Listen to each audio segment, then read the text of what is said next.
And how's it going, guys? Welcome back to yet another episode of Couch Coach Sports. I'm your boy Bjorn, and as always, joining us is Dean. Dean, how's it going, brother? Big weekend, eh? Always good, bro. Always good when the Boca win like they did. Fucking, what a game, bro. So happy. Awesome victory. Obviously, a hard-fought victory. The French didn't give anything up in the game. 1 point only. I know you were playing away actually this weekend. How was your game before we get into the Boca? How was your game over in Russia? No, still, bro. We luckily won, but the field, bro. The weekend before, the field got waterlogged, so they literally like put sawdust on to dry out the wet spots. But so it was literally like playing in mud and sawdust. So. Yeah, you know, they say go play rugby in Europe, it will be fun, they say. But luckily the boys, you know, a messy affair, bro, not even a little bit, bro. It was too much. But luckily, you know, our guys, we got some big forwards, and they managed to pull it through in that wrestling match, bro. Oh, that's the main thing. And talking about forwards, let's get back into the Boca game. I thought our forwards were excellent this weekend. Eben Etzebeth, masterclass.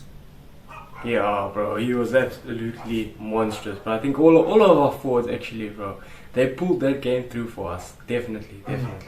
I was very impressed. I thought Bongi, obviously man of the match, so I thought he had a very, very good game. Dwayne's experience told. Talking about experience, the Boca apparently naming their most experienced or second most experienced side of all time.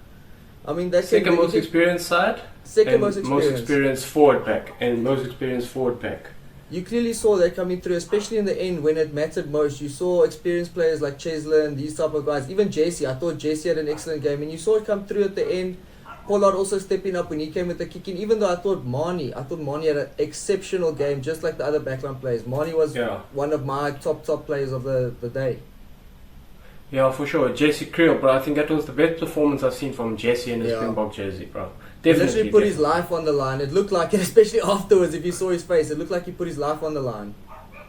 Yeah, for sure. I think also with the pressure of Lucania coming back, you know, he needed to make a big statement, bro. And I think I'm happy for him, bro. You know, he gets a lot of stick, just like Willie Leroux. But after that game, bro, no one can say anything about him, bro. He was top notch. Yeah, I don't think we're going to see Lucania feature in this World Cup, especially after that performance from Jesse and Damien. I thought both our centre pairings were excellent. Yeah.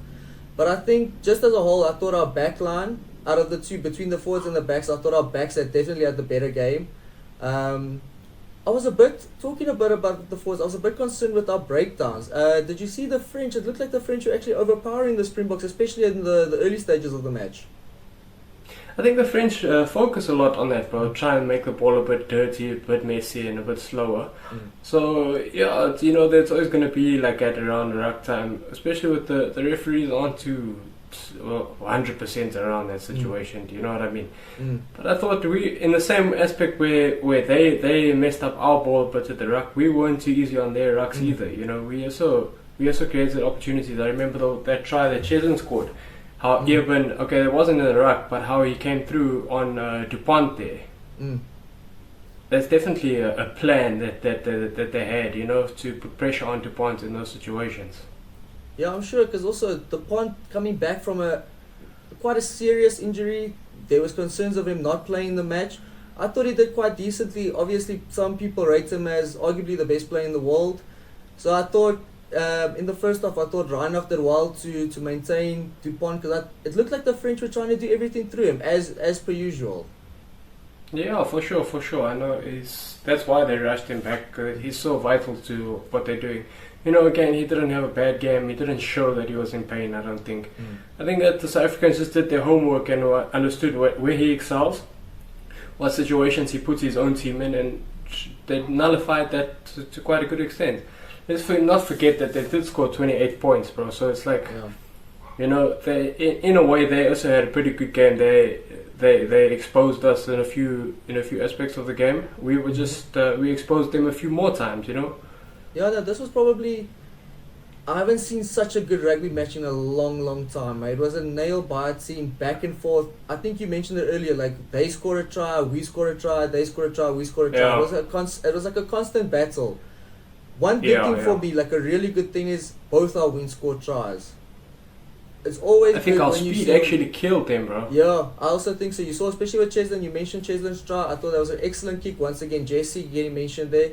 A nice grubber through from Jesse. Cheslin picking it up. Peno almost fingernails away from catching Cheslin, but in the end got his try. Cheslin, another standout performance from him. You can even argue one of his best performances in the Bok jersey. I know he wasn't man of the match, but for me, even it's a bit.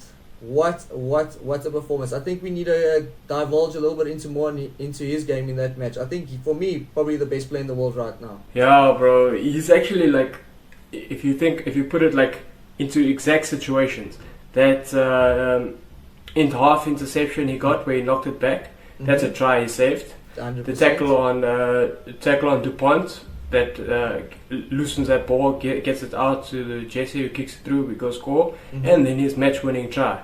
Match-winning try, bro. So essentially 15 points minus the conversions are for Eben, bro. That's game-winning.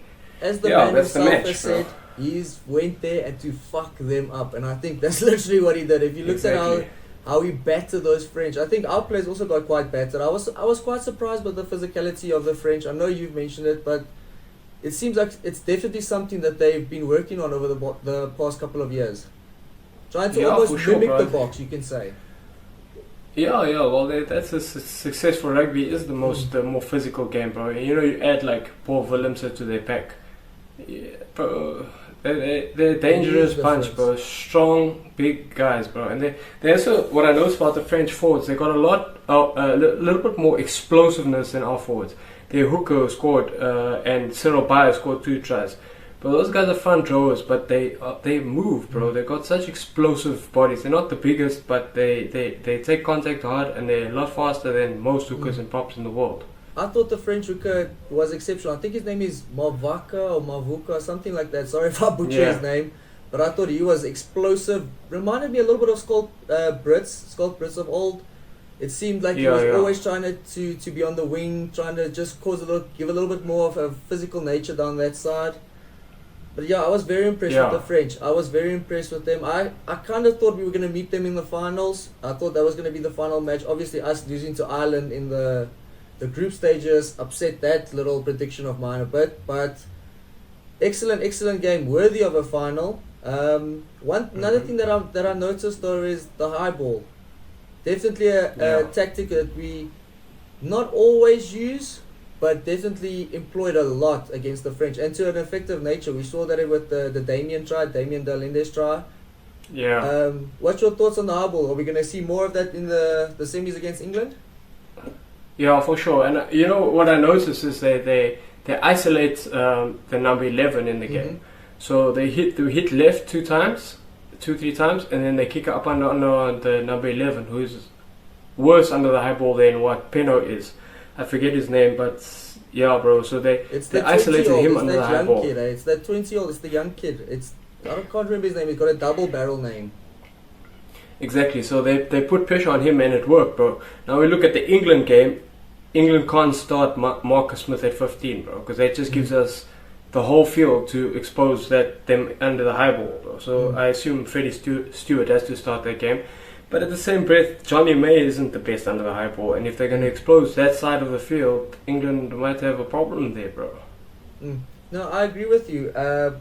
Regarding the England game, though, I don't see. You never know. You touch wood, but I don't see much of a competition there for the Bokke against the English. I back the Springboks completely against England on all facets. I think our forwards are going to dominate them.